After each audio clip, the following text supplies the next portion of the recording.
মিশ্ৰিত অনুভৱ ভালো লাগিছে দুখো লাগিছে এটা মানে মিশন ভাল লাগিছে তাই এখন নিজা সংসাৰ হ'ব এতিয়া এটাতো মানে আমি যিমান পাৰো নিজৰকে ৰাখিবই চেষ্টা কৰিছিলো কিন্তু এতিয়া আৰু তাই বেলেগ এটা অনুভৱ আৰু এটা বেলেগ এটা অনুভৱ হ'ব আৰু আশীৰ্বাদ কৰিছো তাই যাতে ভাল হয় এখন হয় হয় এখন হয় আগতে আৰু দুখন বিয়া হৈ গৈছে 2012 চনত এখন 2019 চনত এখন আৰু এখন তৃতীয়খন আৰু তিনিখন বিয়াতে ৰাইজৰ বিপুল সঁহাৰি ইমান সাপোৰ্ট গোটেই তেজপুৰীয়া ৰাইজৰ আজিতো ভাল লাগিছে গুৱাহাটীৰ পৰা আহিছে মঙ্গলদৈৰ পৰা আহিছে বহুতখিনি মানুহ গোটেই ৰাইজ আহিছে বিয়া পাতিছে ভাল লাগিছে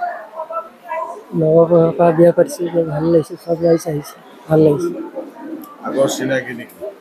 আগৰ চিনাকিয়ে ভাল পোৱা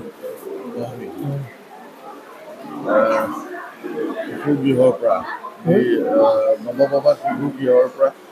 আজি তেখেতক বিদায় দিব ওলাইছে আৰু আপুনি বৰযাত্ৰী হৈ আহিছে কেনেকুৱা অনুভৱ ভাল লাগিছে বহুত ভাল লাগিছে ৰাইজ সকলো আহিছে ভাল লাগিছে যি আমি কেতেকেশ্বৰ দেৱালয়ত সকলোৱে একলগ হৈছোঁ আমাৰ নৱপ্ৰভাত শিশু আলয়ৰ সীমা বিদ্যুৎ শইকীয়া তেখেতৰ বিয়ালৈ আৰু আমি সকলোৱে তেখেত দুজনকে শুভেচ্ছা দিছোঁ যাতে সুখী বৈবাহিক জীৱন আগলৈ তেওঁলোকে যাপন কৰিব পাৰে বহু প্ৰত্যাখ্যিত মানে বহু দিনৰ পিছত আমাৰ নৱপ্ৰভাত শিশুগৃহ কেতেকীবাৰীৰ এই শিশুগৃহৰ আৱাসী সীমা বিদ্যুৎ শইকীয়া এই ছোৱালীজনীৰ আজি বিবাহযোগ্য হ'ল আৰু আজি ইয়াৰে তেজপুৰৰে ৰাজেশ পটংগীয়াৰ লগত তেওঁ বিবাহ সম্পন্ন হ'ব কিছু সময় পিছতে আৰু এই কেতেকেশ্বৰ দেৱালয়ত তাৰ বাবে আমি সকলোৱে ছোৱালীজনীক আশীৰ্বাদ দিবলৈ ইয়াত উপস্থিত হৈছোঁ